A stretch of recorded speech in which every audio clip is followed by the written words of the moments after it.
Assalamualaikum warahmatullahi wabarakatuh. Alhamdulillah, puji syukur kita curahkan atas kehadirat Allah, di mana dengan rahmat dan karunia-Nya kita dapat melaksanakan proses pembuatan video presentasi kita pada kesempatan kali ini. Salawat serta salam tak lupa pula kita hadiahkan kepada Nabi besar kita Muhammad Shallallahu Alaihi Wasallam. Baiklah, pada kesempatan kali ini kami dari kelompok 4 yang beranggotakan saya sendiri, Sinta Wulandari, rekan saya Pratiwi Agusni, dan Serli Anggun Putri akan mencoba mempresentasikan hasil praktikum kami mengenai IMBBC. Untuk pemaparan materi yang pertama akan disampaikan oleh rekan saya Pratiwi Agusni. Kepada Tiwi, waktu dan tempat dipersilahkan. Baiklah, terima kasih moderator. Saya akan menyampaikan hasil praktikum saya, yaitu tentang IMBBC. Pada praktikum kali ini, tujuannya itu untuk mengetahui kecepatan penyerapan air pada kacang hijau dan kacang kedelai. Waktu dilaksanakan praktikum yaitu pada hari Jumat, tanggal 1 Oktober 2021, pukul 13.20 sampai 15.50 waktu Indonesia Barat, yang bertempatan di rumah masing-masing, yaitu Teluk Amplu, Indrapura, Kecamatan Tanjung Soal, Kabupaten Pesisir Selatan, Provinsi Sumatera Barat. Nah, yang pertama kita ketahui dulu apa itu IMBBC. IMBBC adalah penyerapan air atau absorpsi oleh benda-benda yang padat atau solid atau agak padat atau semi solid karena benda-benda tersebut mempunyai suatu zat penyusun dari bahan yang berupa koloid. Nah, alat dan bahan yang digunakan yaitu pertama alat gelas plastik aqua, 2 timbangan, pencatat waktu atau stopwatch, kertas tisu. Dan bahannya yaitu biji kedelai, biji kacang hijau, dan air. Cara kerja dari praktikum kali ini yaitu pertama menimbang kacang hijau dan kacang kedelai masing-masing 100 gram. Kemudian memasukkan biji kacang hijau dan kacang kedelai ke dalam gelas plastik aqua. Kemudian memasukkan air ke dalam gelas plastik aqua yang telah dimasukkan biji kacang kedelai dan kacang hijau sampai biji terendam. Air yang harus digunakan itu sama banyak. Setelah itu menunggu selama 3 jam. Lalu setelah 3 jam mengeluarkan biji dalam gelas plastik aqua. Selanjutnya mengusap kelebihan air dengan menggunakan kertas tisu. Selanjutnya yaitu menimbang berat masing-masing biji yang telah direndam selama 3 jam. Lalu membandingkan jumlah air yang dapat diserap oleh masing-masing biji. Nah, dari pengamatan didapatkan hasil pengamatan, yaitu kecepatan penyerapan air yang paling besar terjadi pada kacang kedelai dibandingkan dengan kecepatan penyerapan air pada kacang hijau. Di sini dapat kita lihat kacang kedelai yang berat awalnya yaitu 100 gram berubah menjadi 200 gram. Dan kacang hijau yang berat awalnya 100 gram berat akhirnya menjadi 150 gram. Nah, pembahasan dari hasil pengamatan pada praktikum IMBBC ini, kegiatan yang dilakukan yaitu mengamati penyerapan air pada biji kacang hijau dan kacang kedelai. Dengan tujuan praktikum ini yaitu untuk mengetahui kecepatan penyerapan air pada kacang hijau dan kacang kedelai.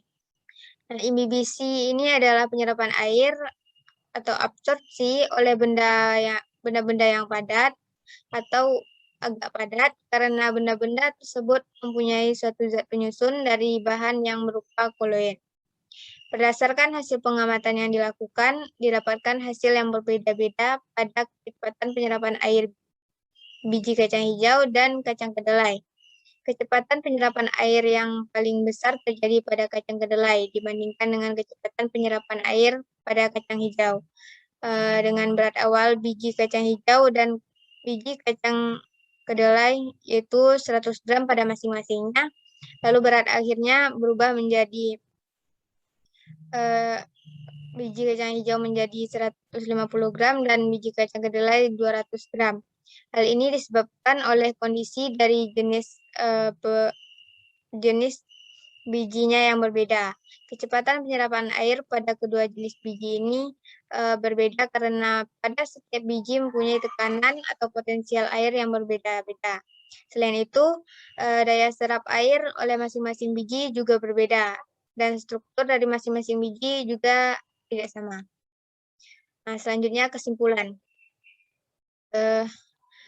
Kesimpulan yang didapatkan dari praktikum kali ini yaitu pertama, imbibisi adalah peristiwa penyerapan air oleh permukaan zat yang hidrofilik seperti protein, pati, selulosa, agar-agar, gelatin, dan lain-lain yang menyebabkan zat tersebut dapat mengembang setelah menyerap air. Kedua, imbibisi adalah penyerapan air oleh benda-benda yang padat atau agak padat karena benda-benda tersebut mempunyai suatu zat penyusun dari bahan yang berupa koloid. Yang ketiga, kecepatan penyerapan air yang paling besar terjadi pada kacang kedelai dibandingkan dengan kecepatan penyerapan air pada kacang hijau, yaitu yang berat awalnya 100 gram berubah menjadi 200 gram. Baiklah, sekian hasil presentasi hasil praktikum saya. Terima kasih, saya kembalikan kepada moderator. Baiklah, terima kasih kepada Pratiwi Agusni. Selanjutnya pemaparan akan disampaikan oleh rekan saya, Serly Anggun Putri. Kepada Serly, waktu dan tempat dipersilakan. Terima kasih moderator atas kesempatannya. Assalamualaikum warahmatullahi wabarakatuh. Saya Serly Anggun Putri, NIM 19031043 akan mempresentasikan praktikum yang telah saya laksanakan. Pada praktikum kedua dengan judul Pengaruh Macam Substrat Terhadap Imbibisi. Untuk tujuan praktikum, melihat mekanisme terjadinya peristiwa imbibisi. Waktu dan tempat pada hari Jumat tanggal 1 Oktober 2021. Pukul 13.20 hingga 15.50. Bertempat di kediaman praktikan saya sendiri di wilayah Jati, Padang, Sumatera Barat. Selanjutnya dasar teori.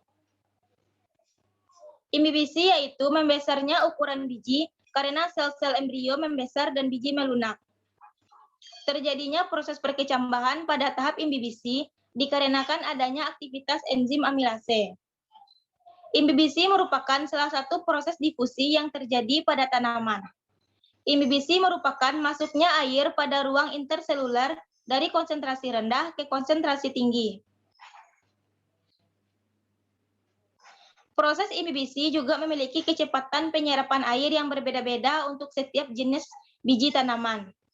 Banyaknya air yang diserap selama proses imbibisi pada umumnya kecil, cepat, dan tidak boleh lebih dari 2 hingga 3 kali berat carrying dari biji tersebut. Saat perkecambahan, enzim mulai berfungsi dalam sitoplasma, yang mana telah terhidrasi. Imbibisi terjadi jika beberapa enzim yang mengubah protein menjadi asam amino, lemak dan minyak menjadi larutan sederhana atau campuran, serta enzim-enzim lain yang merombak pati menjadi gula.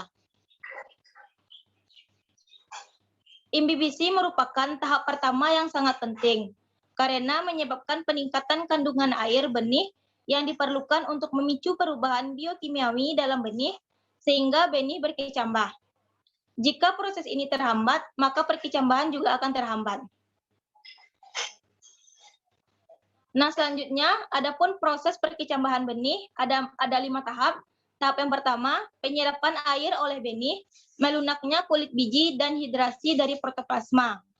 Tahap yang kedua, kegiatan sel serta enzim-enzim, serta naiknya tingkat respirasi benih. Tahapan yang ketiga, terjadinya penguraian bahan-bahan karbohidrat, lemak, serta protein menjadi bentuk-bentuk yang melarut dan ditranslokasikan ke titik tumbuh. Tahap yang keempat, asimilasi dari bahan yang telah diuraikan tadi meristematik untuk menghasilkan energi bagi kegiatan pembentukan komponen serta pertumbuhan sel-sel baru. Dan tahap yang kelima, pertumbuhan kecambah melalui proses pembelahan, pembesaran, dan pembagian sel-sel pada titik tumbuh. Perkecambahan biji merupakan proses pertumbuhan embrio serta komponen-komponen biji lainnya untuk dapat menghasilkan tumbuhan baru. Nah, proses ini dapat dipengaruhi oleh beberapa faktor. Yang pertama ada faktor dalam seperti tingkat kemasakan biji, ukuran biji, dormansi, dan penghambat perkecambahan. Serta ada pun faktor luar seperti air, temperatur, oksigen, dan cahaya. Air merupakan salah satu faktor luar yang sangat penting dalam perkecambahan. Karena penyerapan air merupakan tahap awal perkecambahan biji. Kemudian air yang diserap oleh biji juga berfungsi untuk melunakkan kulit biji dan menyebabkan pengembangan embrio dan endosperm. Hal ini mengakibatkan pecah dan robeknya kulit biji. Air memberikan fasilitas untuk masuknya oksigen ke dalam biji. Nah, selanjutnya ada pun alat dan bahan yang dibutuhkan dalam praktikum kali ini, yaitu untuk alat 2 gelas plastik aqua, yang kedua timbangan kue, yang ketiga pencatat waktu atau stopwatch, dan yang keempat ada sendok. Sedangkan untuk bahan yang kita gunakan ada biji kacang kedelai, biji kacang hijau, air, dan kertas tisu. Berikut ada alat dan bahannya. Selanjutnya masuk kepada cara kerja. Cara kerja yang pertama yaitu menimbang kacang hijau dan kacang kedelai masing-masing 100 gram dan memasukkannya ke dalam gelas aqua. Yang kedua, memasukkan air ke dalam gelas plastik aqua sampai biji terendam. Untuk jumlah air yang digunakan harus sama banyak. Langkah yang ketiga yaitu menunggu hingga 3 jam. Yang keempat, mengeluarkan biji dari dalam gelas plastik aqua. Yang kelima, mengusap kelebihan air menggunakan kertas tisu. Langkah yang keenam yaitu menimbang berat masing-masing biji. Dan terakhir, membandingkan jumlah air yang dapat diserap oleh masing-masing biji. Untuk hasil pengamatan, Ibu dan rekan-rekan dapat melihat pada tampilan PPT, tabel perbandingan jumlah air yang dapat diserap oleh masing-masing biji. Dengan waktu 3 jam, yang kita ukur ada berat awal dan berat akhir, dengan menggunakan kacang kedelai dan kacang hijau. Pada kacang kedelai, berat awal yang kita gunakan adalah 100 gram. Kemudian setelah 3 jam waktu perendaman, berat akhirnya berubah menjadi 190 gram. Begitu juga dengan kacang hijau, dengan berat awal 100 gram, kemudian setelah waktu perendaman selama 3 jam, berubah beratnya menjadi 140 gram. Selanjutnya, pembahasan.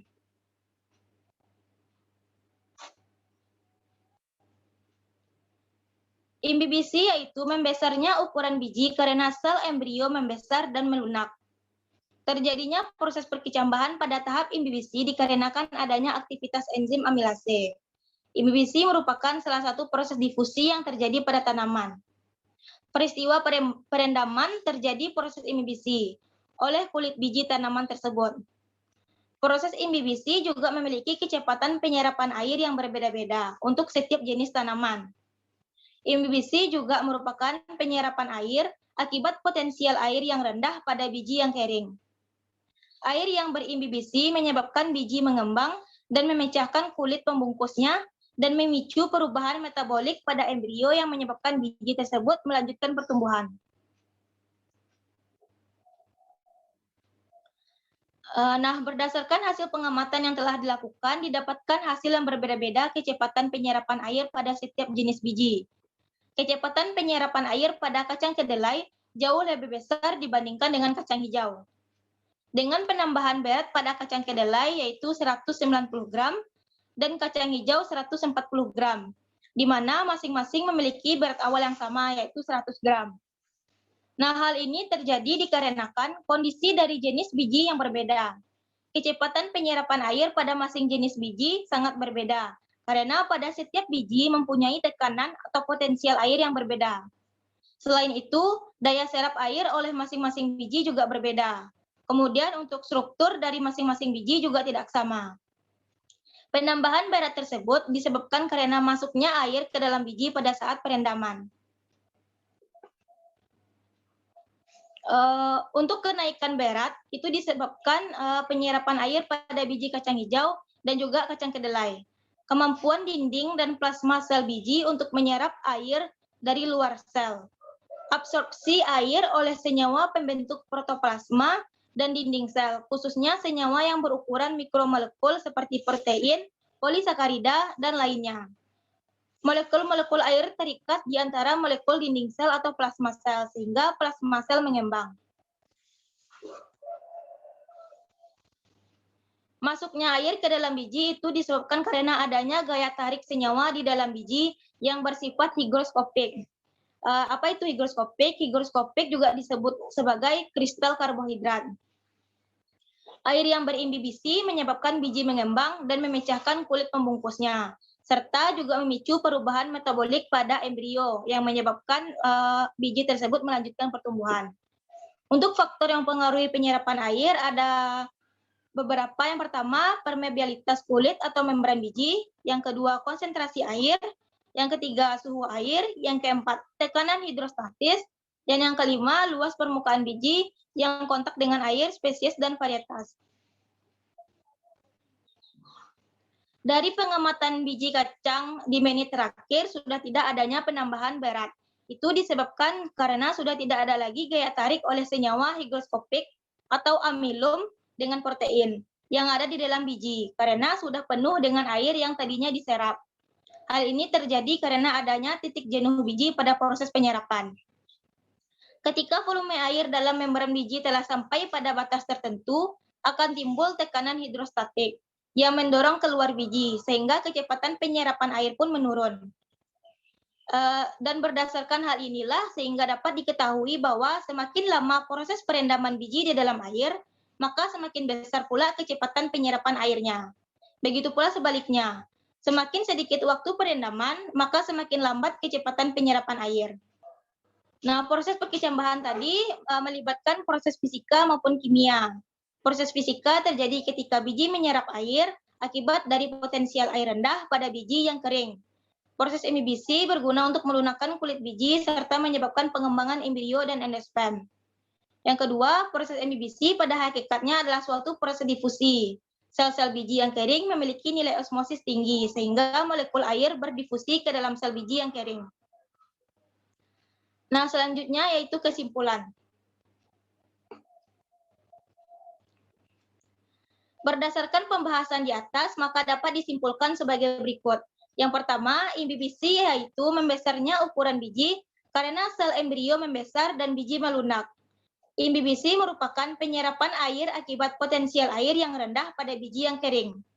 Yang kedua, kecepatan penyerapan air pada kacang kedelai jauh lebih besar jika dibandingkan dengan kacang hijau. Yang ketiga, berat awal pada masing-masing jenis biji yaitu 100 gram. Dan dengan penambahan berat pada kacang kedelai menjadi 190 gram dan pada biji kacang hijau sebesar 140 gram. Yang keempat, peristiwa ini disebabkan oleh kondisi dari jenis biji yang berbeda. Kecepatan penyerapan air pada kedua jenis biji sangat berbeda juga, karena pada setiap biji mempunyai tekanan serta potensial air yang berbeda. Selain itu, ada juga faktor dari daya serap air oleh masing-masing biji yang berbeda. Dan struktur dari masing-masing biji juga tidak sama. Kemudian kesimpulan yang terakhir, adapun faktor yang mempengaruhi penyerapan air seperti permeabilitas kulit atau membran biji, konsentrasi air, suhu air, tekanan hidrostatik, luas permukaan biji yang kontak dengan air, spesies dan varietas, tingkat kemasakan, serta komposisi kimia dan umur. Nah, berikut adalah daftar pustaka dari materi yang saya kutip. Sekian, terima kasih. Mohon maaf jika ada kesalahan. Saya akhiri, wabillahi taufiq wal hidayah. Wassalamualaikum warahmatullahi wabarakatuh. Saya kembalikan kepada moderator. Baiklah, terima kasih kepada Shirley. Pemaparan materi selanjutnya akan saya paparkan sendiri. Baiklah, praktikum fisiologi tumbuhan kali ini yaitu mengenai BBC. Adapun tujuannya yaitu untuk mengetahui proses imbibisi, yaitu penyerapan air pada biji kacang kedelai dan biji kacang hijau. Hari dan tanggalnya pada Jumat 1 Oktober 2021 dan pukul 13.20 sampai 15.50 waktu Indonesia bagian Barat. Tempatnya di Desa Ketaping, Kecamatan Mata Anai, Kabupaten Padang Pariaman. Dasar teori. Imibisi adalah penyerapan air atau absorpsi oleh benda-benda yang padat atau solid atau agak padat semi-solid, karena benda-benda tersebut mempunyai suatu zat penyusun dari bahan yang berupa koloid. Ada banyak hal yang merupakan proses penyerapan air yang terjadi pada makhluk hidup. Misalnya penyerapan air dari dalam tanah oleh akar tanaman. Namun penyerapan yang dimaksud yaitu penyerapan air oleh biji kering. Hal ini juga banyak kita jumpai di kehidupan kita sehari-hari, yaitu proses tanaman padi, pembuatan pada kecambah toge karena biji kacang hijau direndam terlebih dahulu dengan air. Dinding sel hidup selalu rembes dan bahkan kadang-kadang dapat dikelilingi oleh larutan-larutan cair yang berkesinambungan dari satu sel ke sel yang lain, sehingga ini membentuk satu jalan pada seluruh tubuh tumbuhan.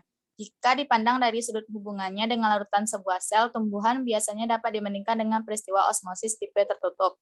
Kedua selaput sitoplasma keduanya sangat permeabel terhadap air, tetapi relatif tak permeabel terhadap bahan tersebut.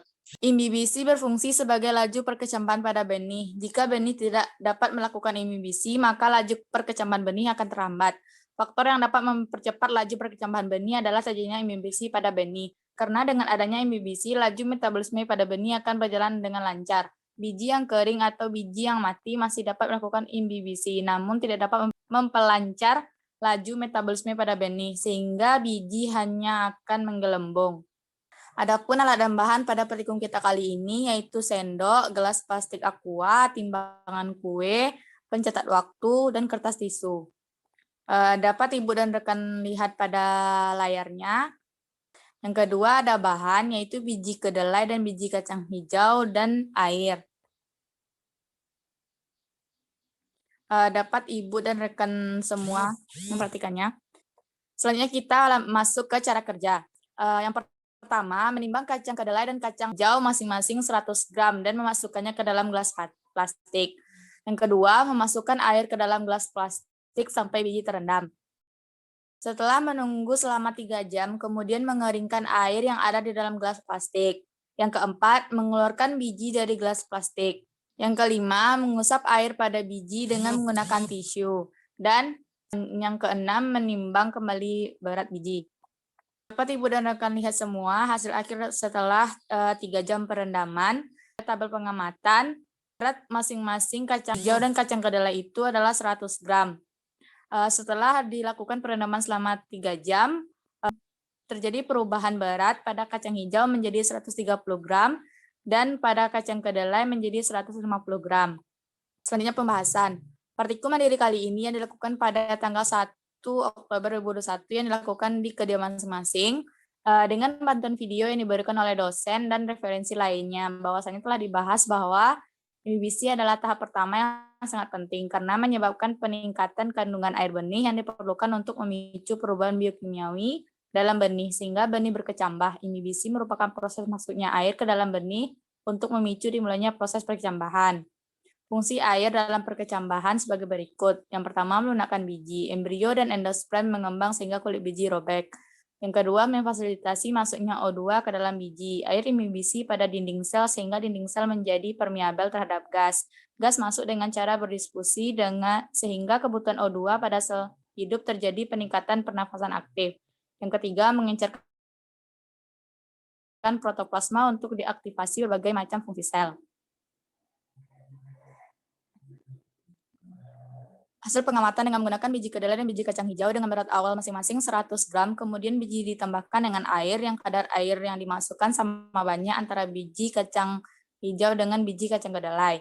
Perendaman biji kacang kedelai dan biji kacang hijau ini dilakukan perendaman selama 3 jam untuk melihat dan memastikan terjadinya proses imbibisi pada biji tersebut.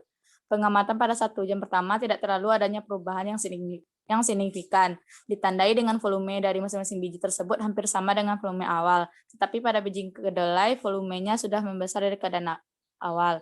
Selanjutnya, setelah didiamkan selama 2 jam dengan memperhatikan perubahan dari setiap biji, adanya perubahan pada biji kacang hijau yang ditandai pada biji kacang hijau tersebut bertambahnya ukuran dari ukuran awal yang dibandingkan juga dengan perendaman pada 1 jam pertama. Dan pada gelas plastik yang berisi biji kacang kedelai, biji-bijinya tidak terendam semua, di mana hanya sekitar setengah ketinggian biji di dalam gelas batik tersebut. Tidak hanya itu, dapat dilihat pada bagian biji yang tidak terendam mengalami pelepasan atau pecahnya kulit pada biji kedelai. Pengamatan pada 3 jam terakhir, masing-masing biji yang berada pada gelas plastik airnya ditiriskan, lalu biji tersebut dikeluarkan untuk dikeringkan dengan tisu. Kemudian setelah dikeringkan tersebut, maka dilakukan penimbangan kembali terhadap biji kedelai dan biji kacang hijau tersebut. Hasil dari penimbangan mendapatkan pertambahan berat karena adanya pertambahan volume dari masing-masing biji. Pada biji kacang hijau, perubahan berat dari berat 100 gram menjadi 130 gram. Kemudian pada biji kacang kedelai dari beratnya 100 gram menjadi 150 gram. Dari hasil di atas dapat disimpulkan bahwa proses imbibisi yang terjadi di antara kedua biji tersebut dapat terjadi dengan penyerapan air masing-masing berbeda. Penyerapan air yang cepat adalah pada biji kacang kedelai daripada biji kacang hijau, karena bahwa pada biji kacang kedelai ini terdapat lebih banyak protein yang dimana kapasitas penyerapan air atau imbibisi sangat tinggi, sehingga menjadi faktor yang memungkinkan mengembangnya zat yang mengandung protein lebih tinggi saat terjadi proses imbibisi. Sedangkan pada biji kacang hijau lebih banyak mengandung zat pati, sehingga proses imbibisinya atau penyerapan airnya menjadi lebih sedikit. Kesimpulan, yang pertama, imbibisi merupakan suatu peristiwa berpindahnya molekul-molekul air pada suatu zat dengan melewati celah atau lubang atau pori yang kemudian air tadi menetap pada zat tersebut. Yang kedua, merembesnya larutan yang berkonsentrasi kecil ke larutan dengan konsentrasi lebih melewati dinding yang disebut dengan proses osmosis.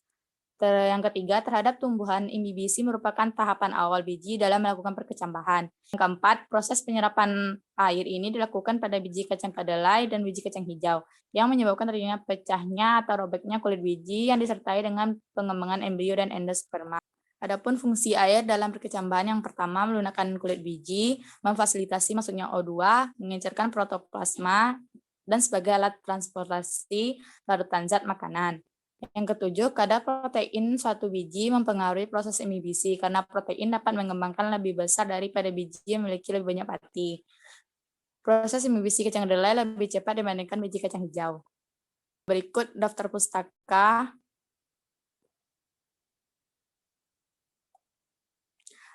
Baiklah, Ibu dan rekan semua, mungkin sekian dari presentasi hasil praktikum kelompok 4. Jika terdapat kesalahan, kami mohon maaf. Kami sudahi dengan wabillahi taufiq wal hidayah. Wassalamualaikum warahmatullahi wabarakatuh.